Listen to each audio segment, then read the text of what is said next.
Hello बच्चों, आज हम स्थानीय मान के बारे में जानेंगे, जिसे हम इंग्लिश में प्लेस वैल्यू भी कहते हैं। इकाई, दहाई, सैकड़ा, हज़ार, 10,000 आदि। ठीक, और आरोही और अवरोही क्रम को भी जानेंगे और इस पे आधारित वर्कशीट्स भी करेंगे। तो आइए शुरू करते हैं। संख्याओं का प्रयोग हम दो प्रकार से करते हैं। पहला, मात्रा सूचक रूप में, जिसमें उस संख्या की कुल मात्रा को गिना जाता है। दूसरा, क्रम सूचक रूप में, जिसमें संख्याओं को क्रम के लिए गिना जाता है। तो संख्याओं का प्रयोग हम कितने प्रकार से करते हैं? दो। पहला हो गया मात्रा सूचक, मतलब मात्राएं हैं। जैसे 2 सेब हैं, यहाँ पर हमारे सामने चीज़ें रखी होंगी, उनकी मात्रा रखी होगी, वो गिनकर कि ये 1 सेब, 2 सेब, 3 सेब, 4 सेब, ऐसे। और दूसरा होता है क्रम सूचक, जैसे क्रम से पहला, दूसरा, तीसरा, नंबर वाइज, नंबर्स के अकॉर्डिंग। ठीक, तो इन दो प्रकार से हम संख्याओं का प्रयोग कर सकते हैं। इसके आगे देखिए। जब 9 लकड़ियों में एक और लकड़ी को मिलाते हैं तो 10 लकड़ियों का एक समूह प्राप्त होता है। 10 को 10 के रूप में व्यक्त किया जाता है। अर्थात जैसे 9 लकड़ियों में एक और जोड़ दिया तो कितना बन गया? 10। ठीक, पहले इकाई होती है, जैसे एक एक करके 1 2 3 4 5 6 7 8 9। 9 में यदि हम एक और जोड़ देते हैं तो बन जाता है 10। तो इकाई से उठ के वह बन जाता है दहाई। क्या बन जाता है? दहाई। तो पहले 1 से लेकर 9 तक आपके हो गए इकाई, फिर जब उसमें एक और हमने जोड़ कर लिया तो वो बन गया 10, और ये आ जाता है हमारा दहाई। इकाई पहले और फिर उसके बाद दहाई। ठीक,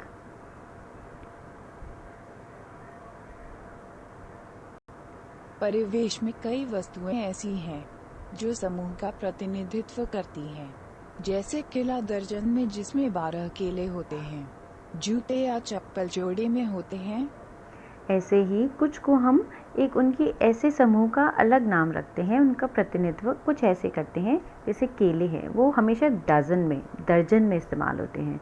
हम कहते हैं हमें आधा दर्जन अर्थात 6 केले, और पूरा दर्जन मतलब 1 दर्जन 12 केले। ठीक, और कुछ होते हैं जो जोड़े में होते हैं, जैसे जूते हैं, क्योंकि 2 पैर हैं, हमेशा 2 ही जूते पहने जाते हैं, तो उनको एक जोड़ा माना जाता है। ऐसे ही कुछ चीज़ें होती हैं जिनको हम उसी रूप में देखते हैं। अगली स्लाइड देखिए। 10 लकड़ियों का एक समूह प्राप्त होता है, इसे एक दहाई कहते हैं। एक दहाई में 10 इकाइयां होती हैं। ठीक, अभी हमने अभी समझा कि एक इकाई 1 से लेकर 9 तक आएंगे, उसके बाद उसमें एक भी जुड़ जाएगा तो वो दहाई बन जाएगी। तो एक दहाई में कितनी इकाइयाँ होंगी? 10। कितनी होंगी? 10 इकाइयाँ। कितनी होंगी? 10 इकाइयाँ। एक दहाई में 10 एक दहाई में 10 इकाइयाँ होती हैं, जैसे कि यहाँ लिखा हुआ है। अगला देखिए। वैसे ही संख्याओं को हम 10-10 के समूह में रखते हैं। 10-10 के समूह में संख्याओं को गिनना आसान हो जाता है। बहुत आसान था। 10 10-10 लकड़ियों करते का हैं। एक समूह 10, 2 समूह 20, 3 समूह 30 और 4 समूह 40 बनाते हैं। ठीक, ऐसे ही अगर हम 10-10 में बांटे तो आसान हो जाएगी गिनती। 10, 2 हो गए तो 10-10 20, 3 हो गए तो 30, 4 हो गए तो 40। 10 लकड़ियों का 5 समूह 50, 6 समूह 60 बनाते हैं। ठीक, 5 हो गए तो 50, 6 हो गए तो 60। ये इन अ वे 10 का पहाड़ा भी चल रहा है। 10 एकम 10, 10 दूनी 20, 10 तिया 30, 10 चौक 40, 10 पंजे 50, 10 60, 10 छेक 60। अगला देखिए। 10-10 लकड़ियों के 10 समूहों से मिलकर एक सैकड़ा बनता है। ठीक, अभी हमने करा कि एक दहाई में 10 इकाइयाँ होती हैं। ऐसे ही एक सैकड़े, अभी इन्होंने हमने किया इकाई दहाई के बाद क्या आएगा? सैकड़ा। 10-10 लकड़ियों के 10 समूहों से मिलकर एक सैकड़ा बनता है। तो मतलब एक सैकड़े में कितनी हो गई दहाइयाँ? एक सैकड़े में 10 दहाइयाँ हो गई। कितनी दहाइयाँ हो गई? 10। ठीक, एक दहाई में 10 इकाइयाँ, एक सैकड़े में 10 दहाई। ठीक, आगे चलते हैं। 100 के 10 समूहों से मिलकर 1000 बनता है। अतः ये देखिए इसमें बिल्कुल क्लियर हो गया, एक सैकड़ा बराबर 10 दहाइयाँ बराबर 100 इकाई।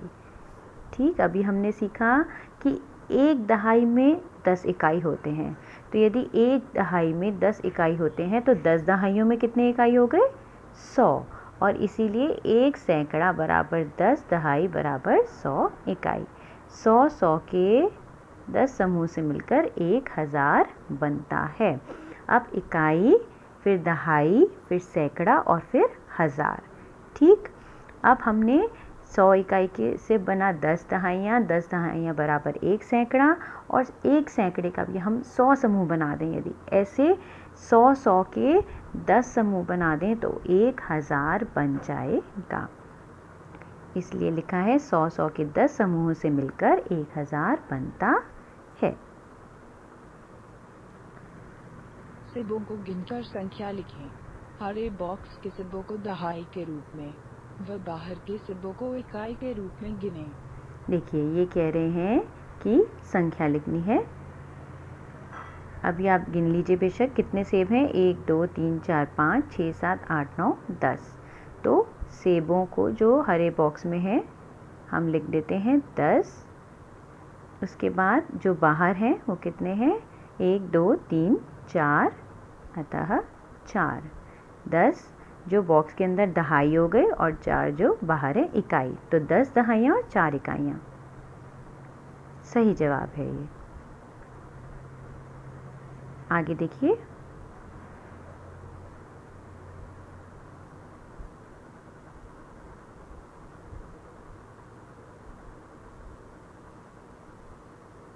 गिनकर संख्या लिखें। सिब्बों को गिनकर संख्या लिखें। हरे बॉक्स के सिब्बों को दहाई के रूप में व बाहर के सिब्बों को इकाई के रूप में। गिनें। तो ये अंदर जो है वो दहाई हो गए और जो बाहर हैं वो इकाई हो गए। अंदर है 1 2 3 4 5 6 7 8 9 10, 10 और 10 20, और बाहर इकाई में है 1 2 3 4 5।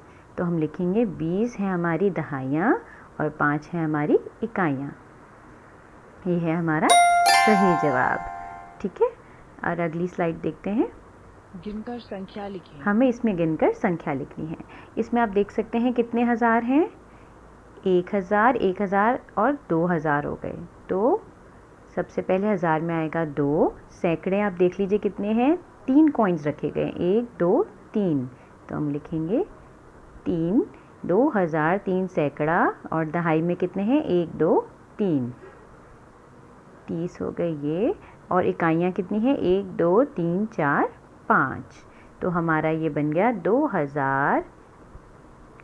2335। समझ आई सबको? 2335, क्योंकि 2000 हैं और 3 सैकड़े मतलब 300। 2000 जमा 300 जमा 30 और जमा 5, ये भी सही जवाब। अगला देखें। गिनकर संख्या लिखें। इनको भी गिनकर संख्या लिखनी है। इसमें दिया हुआ है 100 सैकड़े हैं, 10 दहाइयाँ और 4 इकाई हैं। तो ये कितना बन गया,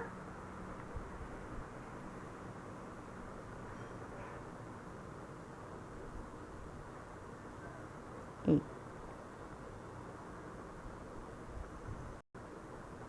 तो ये गिनिए कितने हैं, ये सैकड़ा में 100, 10 10 की 10 लाइन्स हैं और दहाई हैं 10 और इकाइयाँ हैं 4।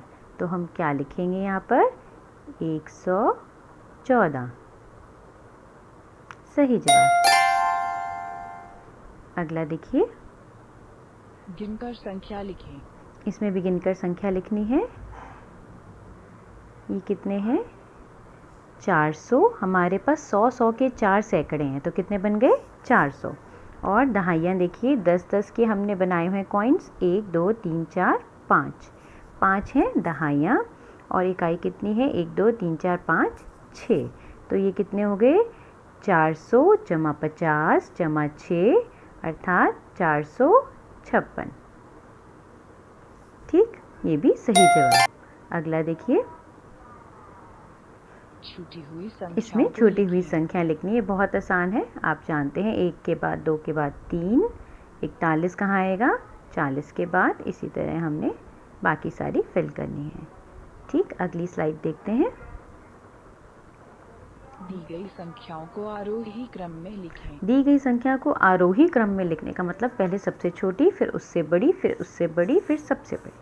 तो सबसे छोटी है हमारी, आप देख सकते हैं, सबसे पहले 2 हम लिखेंगे, इकाई दहाई सैकड़े में देखते हैं। सैकड़ा है 2, 1, 3, 4, तो हमारे पास सारे नंबर्स दिए। तो सबसे छोटा कौन सा नंबर है, 1 से 129, जो हम सबसे पहले उठा के 129 को डालेंगे पहले बॉक्स में।